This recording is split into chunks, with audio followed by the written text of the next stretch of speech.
did the did you ask DSWD? Did you ask Bucor? Did you ask BJMP or iba pang mga government agencies? Alam nyo naman na merong especially ang administrasyon, meron pong tinatawag na cash and rice distribution almost every week.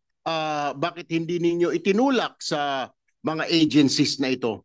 Tinulak ko natin sa mga agencies na to, no? At kung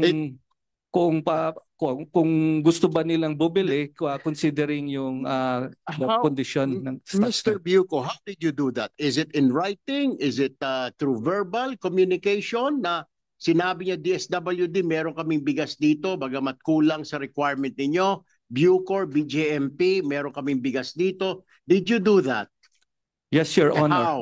So, meron silang requests actually. Most of them would write us formally, no, their intent to buy and how much, what's the volume, no, number of bags.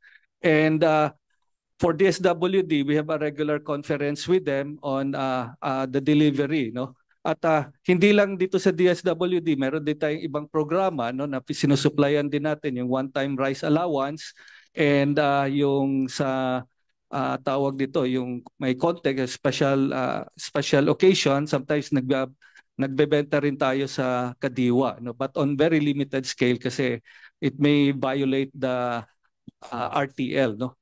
Kasi Mr. Chair, makasingit lamang, how did you do that? Did you write them a letter? Did you offer that? Was it in verbal communication? Kung letter po ito na sinabihan ninyo, in-advise ninyo itong agencies na ito, can you submit it to this committee if you have that communication, Mr. Chair? Wala tayong letter directly, no, sa kanila kasi regular na to. You just said you had the letter. No, sorry. It's in a written format. So yeah. Ano ba talaga? Can you clarify please? Ang kuwan kasi proseso nito, magbigay sila ng formal request sa NFA kasi regular naman sila kumukuha, no. Alam nila na available 'yan, no. And lahat ng mga request ng BJMP, for example, sinusuplayan natin 'yan, no. So kasi hindi naman sila masyadong discriminating sa quality, no. Pero yung sa DSWD and other agencies, very discriminating sila. So we offer the best quality sa kanila, no, available, and usually these are fresh stocks. So regular ho yan na nangyayari. And then we write to them, yung approval process would immediately follow, no, para ma-release yung stocks. Mr. Chair, my next question will be, sabi nyo hindi po mapili ang Bucor at BJMP kasi pinapakain po yan sa PDL, though yan po ay fit for human consumption pa rin. Bakit pa ninyo aantayin yung sulat nila when in fact meron kayong reserves pala dyan na tumatagal na at baka mabulok? Bakit hindi ho ninyo in-offer? Bakit pa ninyo aantayin? Sa tingin ko, Mr. Chair, may plano talagang i-hocus-pocus ito, i-mekos-mekos itong stock na ito para maibenta dito sa mga private entity or corporation, Mr. Chair. Your Honor, Mr. Chair, no, may regular ordering na yung BJMP sa atin, no, all over the Philippines, no. At tawag dito, they only order as they need, no. So bago sila, kung wala kaming stock, that's the only time that they also buy from outside. But lahat ng request nila sinusuplayan natin. Mr. Chair, may sulat nga yung DSWD na sinasabi na kailangan nila ng bigas na supply and you rejected it and then you said na wala, Mr. Chair. Meron tayong supply, Your Honor, Mr. Chair, no? At ino-offer natin yan. Ino-offer natin yung sa quality. Just to clarify sa question ni Kong Erwin. We asked earlier if you do it in writing, you said yes. And then you changed your position to depende na. So then we have a copy that you rejected the SWD dun sa request po nila. So is it in writing? Ano ba? How do we trace yung sinasabi po ninyo?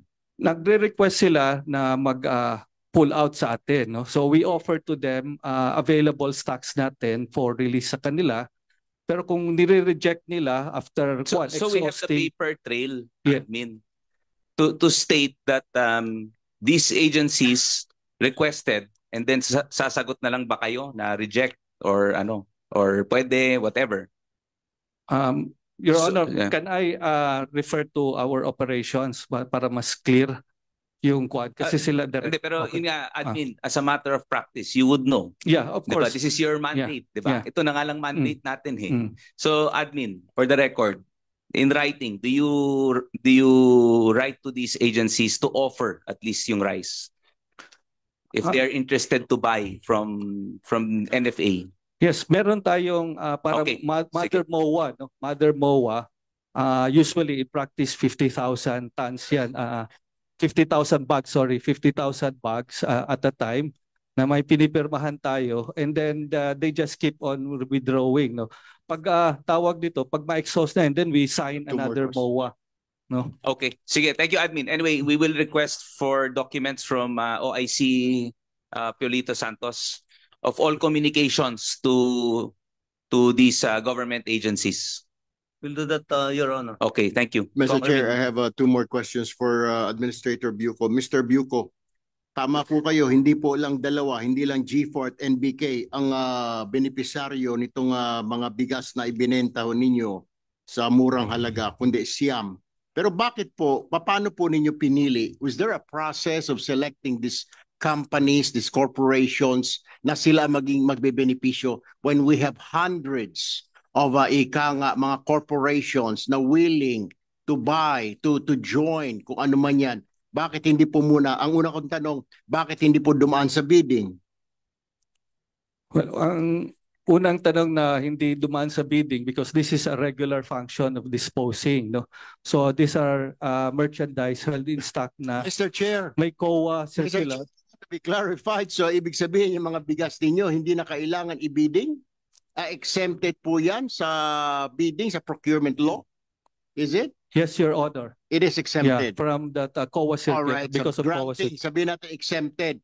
Paano ho ninyo pinili itong na paboran itong siyam na kumpanya, particular itong G4 at NBK? Paano po ninyo nakita ito?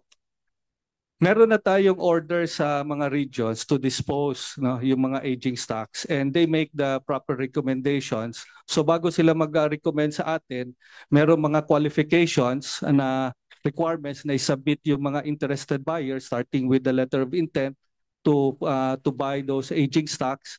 And meron tayong guideline na sinusunod na dapat rice miller sila, and that they should sign a deed of undertaking na dapat i-remill nila ito just to make sure, no, na safe and in good consumable condition once they release it to the general public. At iakyat itong mga documents na to as a complete staff work from the regions to the operation coordination department natin, and then sa office of the assistant administrator to the of operation. And then finally, for final approval, pagdating sa akin, it's already complete staff work na to allow already the authority to issue these stocks to the private sector at the maximum price allowable na kuha natin, approved by the NFA Council, which is 25 pesos per kilo, on the basis na dapat as is where is yan, kukunin nila, no selection, first in, first out basis. So, Mr. Chair, yun ang excuse mo, kaya mo ibinenta ng 25 pesos per kilo yung bigas as is where is, kasi malapit na mabulok, kaya binenta ninyo ng 25 pesos. So that's the excuse that you can give us, Mr. Chair. Yes, Your Honor, because that's the maximum allowable Mr. price. Chair, didn't set you know by na the lugi council. ang gobyerno? Binili ninyo ng 25 pesos ang palay, pagkatapos well-milled 25 pa rin. And then sasabihin ninyong subsidy ito, alam ko lang subsidized. Bakit sa private corporation? Bakit hindi sa gobyerno? Bakit hindi mo na lang sus Mario Josep na January ay nung November, December, ikot ng ikot ang House leadership, naghahanap ng murang bigas dahil ang mga tao nagugutom, napakamahal ng mga bigas na mga oras na yon, umabot sa 60, meron pala kayong bigas na ganon. Why didn't you just sell it? Bakit hindi ninyo ibinenta na lang, ibinigay, sinabihan ng gobyerno, gobyerno, meron kaming bigas dito, makakatulong. Why? Why is that? Now you answer me, Mr. Chair.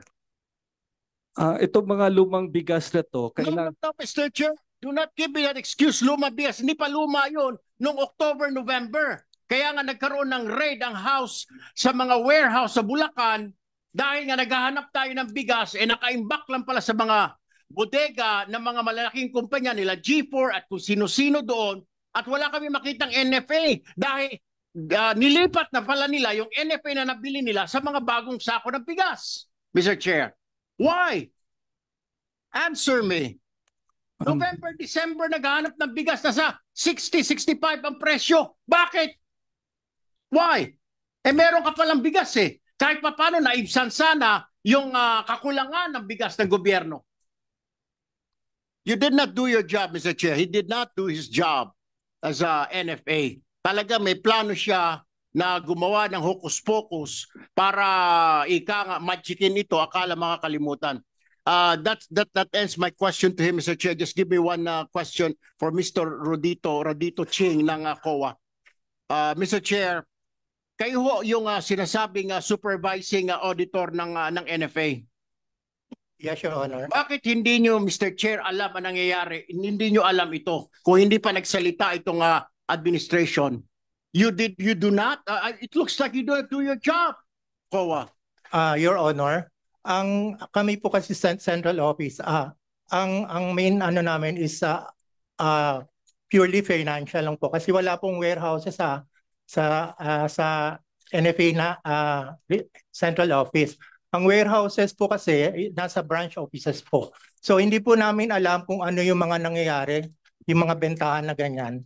Yung supplies po kasi ng bigas nasa kanila, sila nasa NFA branch offices po, warehouses ng branch offices po, nakatago yung mga bigas. So doon po nagwi-withdraw. Hindi po namin alam yung mga nangyayari sa kanila. Mr. Chair, ang pag-iimbestiga lang ninyo, pag binigyan kayo ng dokumento, hindi ninyo tinitignan kayo maghanap ng dokumento. Di ba trabaho niyo yan as COA, as a Commission on Audit, you have to look for anomalies. Hindi lang kung ano ang binibigay sa inyo. O baka po kayo tulog lang, sir, lagi. Lagi po kayo nakapikit at napiringan ang inyong mga mata. Your Honor, ang ano po kasi, ang mga regional offices po ng COA ang tumitingin dyan. Kasi may mga respective auditors po, ang branch offices ng NFA. Kaya nga, Mr. Chair, ang sinasabi ko lamang po, hindi ka ba magdududa sa 79,000 bags of rice at ito lang ang X amount lang ang pera na nakuha nila? Hindi ba kayo nagduda doon na, teka muna, 79,000 sacks ito, pagkatapos ganito lang? Parang kulang yata. We lost about over 3 million, Mr. Chair. Your Honor. One region lang po yun. Opo, Your Honor. Nalaman lang po namin na merong ganitong transaksyon nung nakatanggap nga po kami ng sulat galing kay copy furnish po kami ng sulat. So hindi po ninyo alam ang nangyayari sa loob ng NFA kung may nakatanggap. So kung habang wala po nagsusumbong sa inyo, walang nagsasabi, you're not doing your job, then hindi po kayo nakakapag-perform ng inyong trabaho bilang auditor, state auditor. Auditor po kayo, di po ba? Opo, Tama po, di po ba? At yes, Your Honor. Sabihin, pag auditor, nag-iimbestiga kayo, tama po? Yes, Your Honor. Kaya lang po, yung primary jurisdiction po ng mga bagay na yan, nasa regional offices po. Mr. Ching, Your Honor, yan na lang po, pero may nakikita po akong pagtatakipan or itong COA natin, piring ang mata in cahoots with the NFA officials. That's all, Mr. Chair, so that mapagbigyan po ibang mga kasamahan natin dito to ask their questions. Thank you, Mr. Chair.